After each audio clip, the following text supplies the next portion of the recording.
Dhuguma namni akkasiis ni jiraayii jechuu ni dandeessu.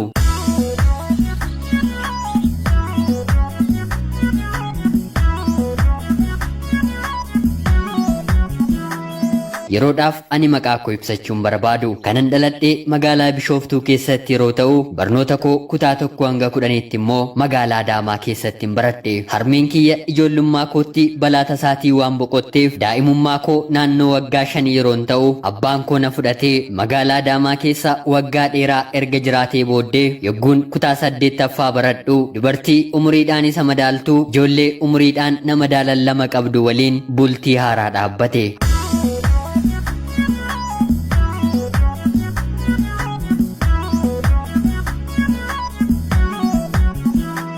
haa ta'uutii abbaan koo qofaasaa yeroo na waliin jiraachaa turetti guddachuu fi barnoota kootti dhimma guddaa godhatee otoo hin taane gaafan argadhee nyaadheen gaafa qarshii naaf laatee bitadheen kophee qulqulleessaa fi namootaaf ergamaa jireenya ijoollee daandii irratti bahanii jiraataniin kan hin caalleen abbaa koo waliin jiraadheen tarii kaayyoo koo galmaan naaf ga'a kan hin jedhee barnoota koo barachaatiin ture. haa ta'uutii otoon galateeffachiin bira darbuu kan hin barbaadu rabbumti maqaa isaanii kan naaf beeku namoonni naannoo keenya nu waliin jiraatan akkan ani harmee hin qabnee fi abbaan kiyyaa hiyyummaa kana keessatti na guddisaa jiraachuusaa kan beekan yeroo manni barumsaa banamuu daftaraa fi kobbee naaf bituun mooraalii barnoota koof naaf ta'uu naa laachaati turanii.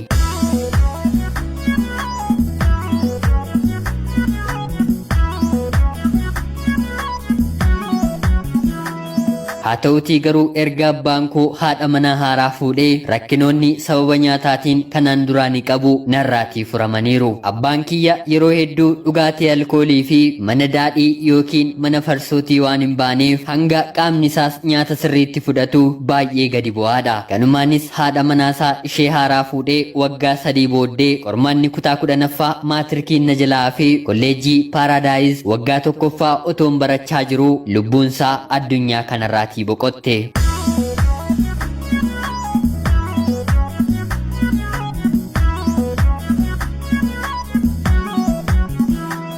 Anii fi haati manaasaa isheen haaraa hedduu erga gaddinee booheen erga awwaalladhee booda haa ta'uutii garuu haati manaasaa yookiin ani akka haadha kootti harmee jedheen mana keessaatii waammadhu erga abbaan koo addunyaa kanarraatii boqotee booddee ija gara biraa fi miira gara biraatiin na hordofuu jalqabde. Anis bakkeetii hojii humna hojjedheen barnoota koof ji'aaf kaffaltii naa ta'u argadhus sodaan koo tarii yoo mana sana keessaan bahe haalli jireenyaa barnoota koo addaan na kutachiisuu danda'a jedhee waan hin yaadeef obsaa fi wantoota narra gahan hundumaa dandamadheen jiraachuu itti fufe. Abbaan koo naannoo nuti jiraannuuti ijoollummaa kootti waan magaalaa Adaamaatti na fideef firas ta'ee aantee addunyaa kanarraatii haadha manaa abbaa koo lammataarraan ala lafa kanarraatii hanga guyyaa har'aatti namni ani beeku hin jiru. haa ta'uutii akka tasaa ta'ee guyyaa ayyaana gannaa yookiin ayyaana killee akka nama tokkotti ayyaana kabajannee guyyaa guutuu waliin hodhifannee erga ollee booda anis nyaata nyaadheen dhugaatiis hanga qaamni koo to'achuu danda'u olitti dhugee waan nan tureef ganama yogguun hirriba kootii ka'u siree haadha mana abbaa koo irratti ishee waliin walammadheen of arge. Wanta ta'e yeroof duubatti deebi'ee yaadachuun hedduu waan natti ulfaateef yogguun ishee biraatii ka'uuf jedhu jecha biraa erga natti dubbattee booda anis qaamni koo wanta ta'e ture yogguun hubadhu uffanni tokkoyyuu akka narra hin turree fi qullaa qulqulluu wanta biraa keessa akkan seenee ture of hin bare.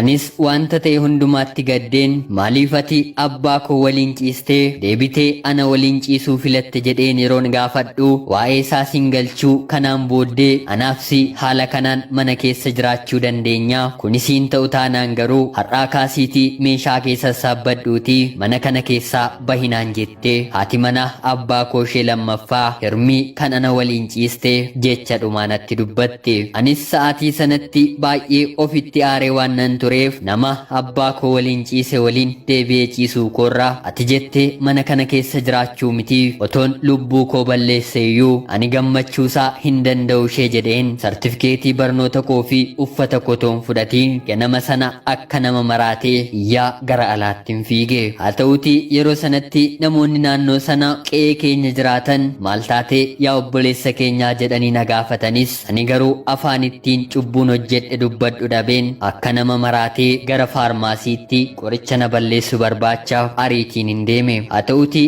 yeroo sanatti namoonni mana sana keessaa qoricha gurguran haalaa fi wanta narraa argamu hubatanii qoricha kamiyyuu yeroo sanattan isaan gaafadhe natti gurguruu didanii. Kanumaanis wanta of godhu dhabeen riyaa koo baay'een jaalladhuu fi akka obboleessa kootti kan hin ilaalu kolleejjii paaraadaayis waliin barannu tokkoon kana dura icciitii koo mana sana keessatti wanta narra ga'aa ture waan beekuuf deemeen yogguun isatti dubbadhu wanta ta'etti baay'ee gadduun innis hojii humnaa hojjetee obbarsiisaa waan na tureef wanta ta'etti baay'ee erga gaddee booddee homaa rakkoon qabu kanaan booddee wanti duubatti deebi'ee sirraa'uu hin danda'u akkuma jette mana sana keessaa bahiitii kottuu haga dandeenye waliin hojjennee mana koo keessaa waliin jiraanna naan jedhe.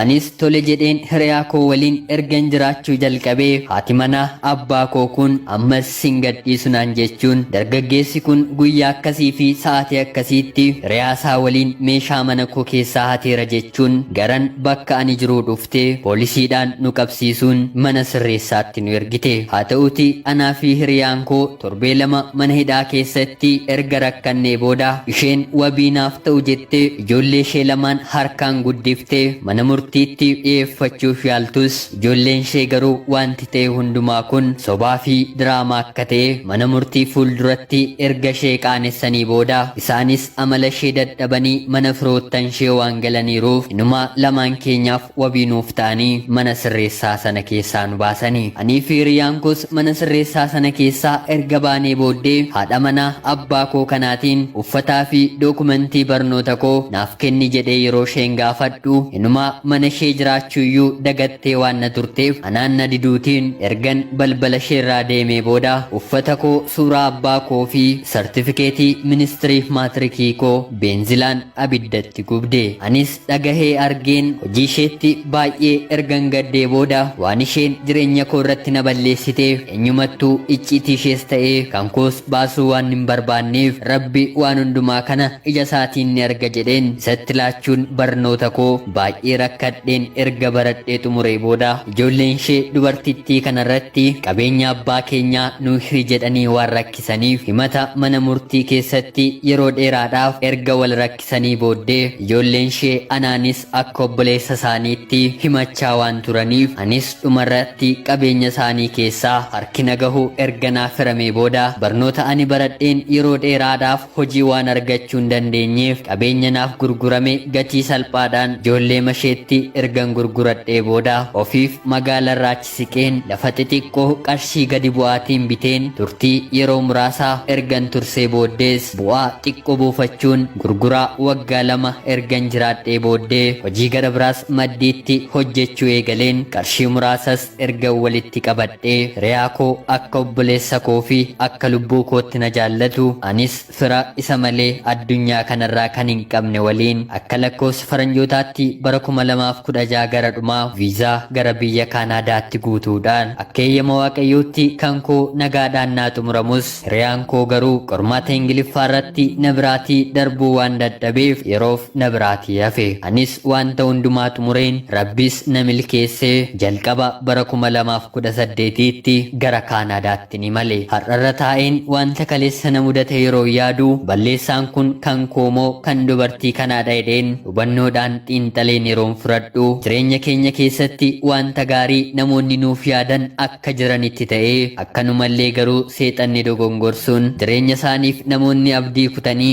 gochaa gaariis ta'e hojii gaarii ofiifis ta'e namaaf hojjechuun barbaanne addunyaa kanarratti akka biqilanii jiran beekuun hunduma keenyaaf murteessaadha. Balleessaa fi cubbuu ani hojjedhe irratti otoon ani guyyaa sana humnaa ol quufee hin machoofne ta'ee dubartiin kun anaan gara kanaatti nageessuutiif homaa humna akka hin qabne nan beeka. Haa ta'utii garuu dadhabbina koo argitee wanta kana waan narratti raawwatteef balleessaan kun kan koo malee kan isheetii miti. Rabbi bakka jirtutti qalbii gaarii fi hubannoo gaarii isheef haa deebisu jechaa dhalli namaa balleessaa yookiin badiin hin hojjetu ofii sammuunsaa ganamaan yaadee kan itti guddate